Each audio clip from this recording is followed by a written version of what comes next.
আকাঙ্ক্ষার আলোকে জাতিকে পরিচালনা করতে পারে, শাসন করতে পারে, সেই রকম দল অথবা গোষ্ঠী যেন ক্ষমতায় আসে। কিন্তু আমরা সেই সাথে এটাও বলতে চাই, কেউ যদি ইতিহাস থেকে শিক্ষা না নিয়ে ভুল করেন, একবার জেগে ওঠা যুবকরা ঘুমায় পড়বে না। একবার জেগে ওঠা 18 মানুষ আর মুখের দিকে তাকাবে না। তারা এখন অধিকার আদায় করতে শিখে ফেলেছে, সুতরাং অধিকার আদায় করেই ছাড়বে।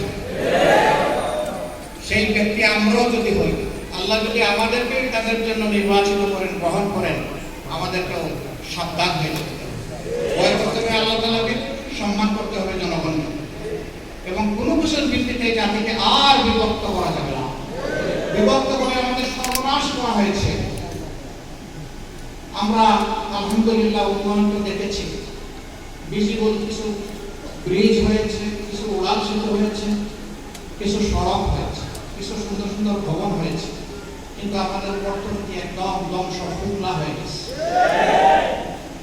আমাদের সাথে সমানতালে দেশের বাইরে যুদ্ধ করেছে প্রবাসীরা, তারা এই জালিম সরকারের হাতে আর লিমিটেন্সের কোনো অর্থই দিতে চায়নি।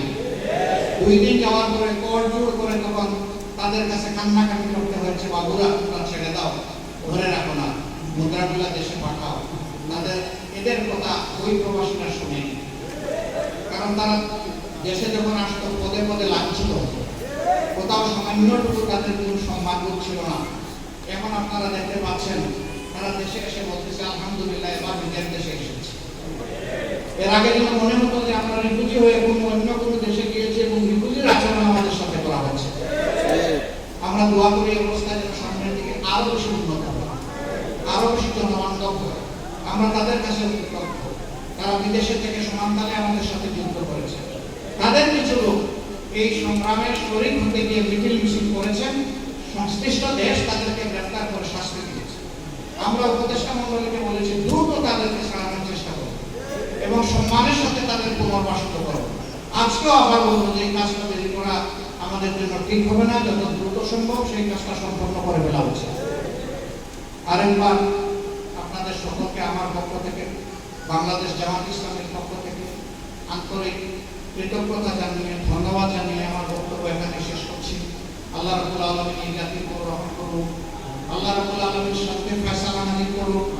আল্লাহ তাআলা এই জমিনকে মানুষের বসবাসযোগ্য একটা মর্যাদার জমিন বানিয়ে দিয়ে দিন, এবং আগামী দিনে শাসক যারা হবে সেই শাসকরা যেন আল্লাহকে ভয় করে চলতে পারে, সেই রকম শাসক গোষ্ঠী আল্লাহ তাআলা নিজেই নির্বাচন করে দিন। আসসালামু আলাইকুম ওয়া রাহমাতুল্লাহি ওয়া বারাকাতুহু। আমরা এখন শহীদ পরিবারের কাছে একটু যাব। আপনারা যে যেখানে আছেন মেহরবানি করে বলবেন। মিডিয়ার বন্ধুরা আপনারা আমাদেরকে এখন ছেড়ে দেবেন। আপনাদের এতক্ষণ সঙ্গ দিয়েছেন আমাদের সাথে, অনেক অনেক ধন্যবাদ। আমরা মায়েদের কাছে যাব, বাবাদের কাছে যাব, আমরা মর্যাদার সাথে তাদের সাথে দুই কথা বলবো এবং মর্যাদার সাথে তাদের আমরা কিছু উপহার তাদের হাতে তুলে দেব। এই সময়টা আমরা চাচ্ছি না যে এটা কোনো ক্যামেরায় উঠো, ক্যামেরা বন্দি হোক, কোনো মিডিয়ায় যাক, আমরা এটা একবারই চাচ্ছি না।